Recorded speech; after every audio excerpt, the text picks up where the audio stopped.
10 minutes. Anybody knows me, that's not nearly enough time. In restricting this strictly to mobility and the projects that we have underway, and get you an update of where we are now, where they stand. Commissioner Clark has started many of these road bond projects on his time he is here today. We visit often on the phone back and forth on different projects, but I'll get right to it.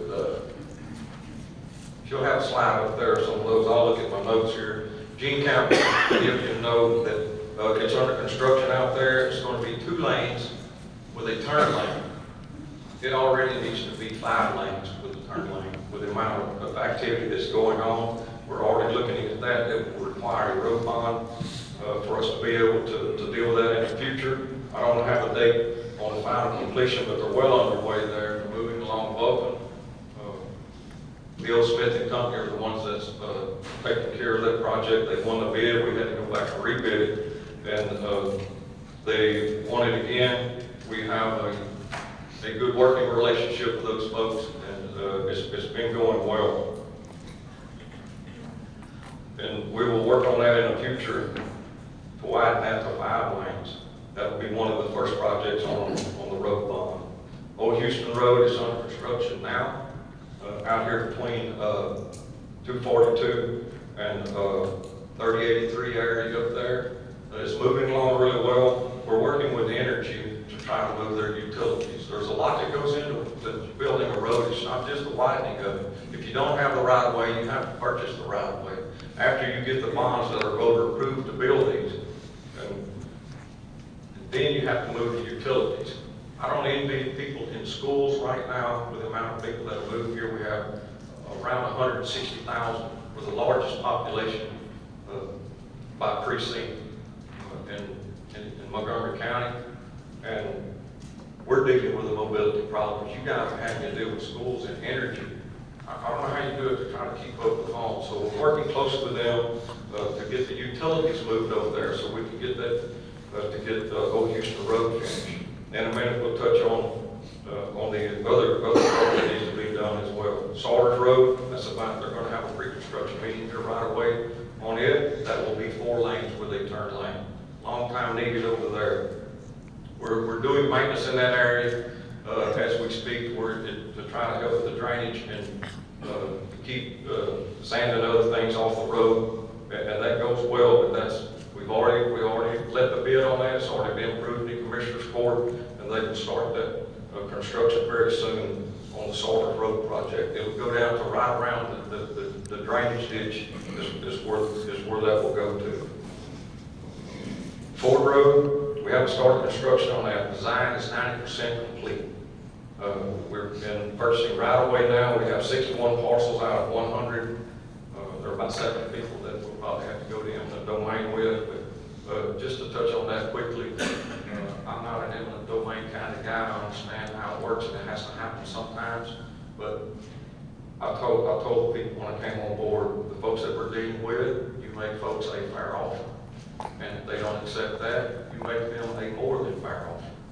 And then if we can't do that, then we'll have to figure something out. We have to take it to court. Real estate appraisals, you all know the property is through the roof. And so we're cutting it very close on some of the right-of-way purchases that we're doing on these roads. David Memorial, it's not right here, it's across the river on 242, but it is something that is sorely needed and has been for many years over there for traffic around the hospitals. Okay, Mark. Around the hospitals over there, that's traffic. 20 years ago, traffic backed up on the feeder, and it still does. David Memorial will help with that. I'll skip this other and go to the flyover. The 242 direct connect. I offered the state $8 million.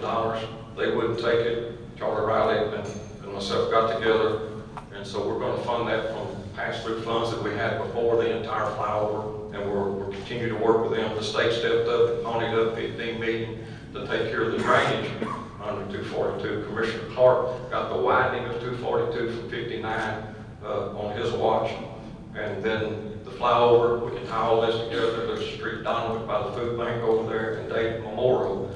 We're hoping to have all this construction completed once the widening of the 242 corridors finished there.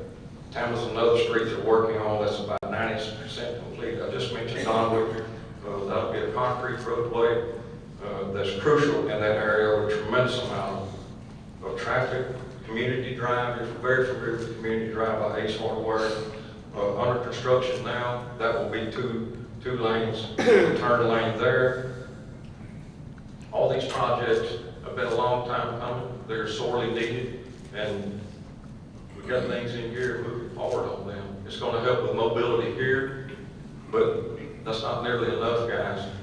We're already working with TxDOT and others. We're on the 2090 corridor. That's the next place where a tremendous amount of homes are going to be coming in there. They expect the 4,000 to 5,000 soon. Mr. Cigarelli has bought about 3,000 acres, and he's known to think big and move fast. And so they'll be working on that as well. I know any of you, Dr. Burke, and what you guys are facing up there trying to get schools in these places for the amount of people that are coming here. I just talked to him briefly about, I read an article a day or so ago. U-Haul last year couldn't keep up with the demand for their services in California for so many people fleeing California, moving here.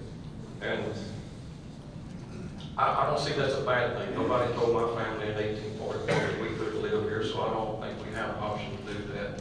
They come here because a lot of people before me have worked very hard to make Montgomery County a wonderful place to live and to work and to raise your family here. We have great job opportunities.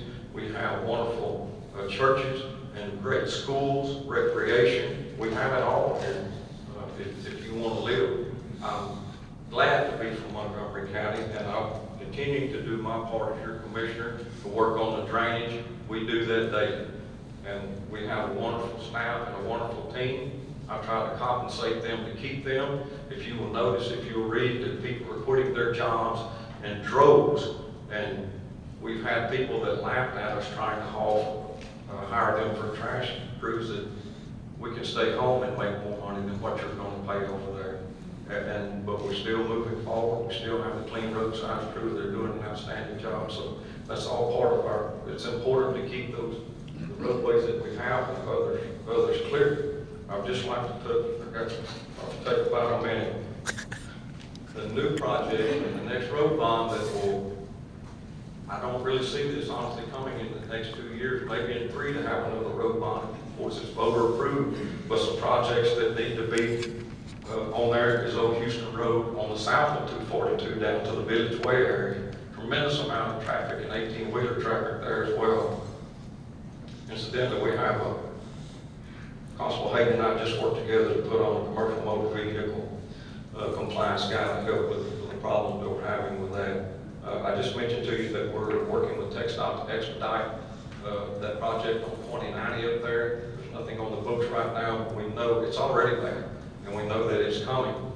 What's coming there, to want to move that. Doggone, is another road that will need to be on the road line. Fostory Road will need to be widened before too long. Tremendous amount of traffic there. And then on the far side of the precinct is Sleepy Hollow Road that will need to be added. And we work daily to maintain all of these, but that's about the 10-minute version. There's a lot more to it than that, guys.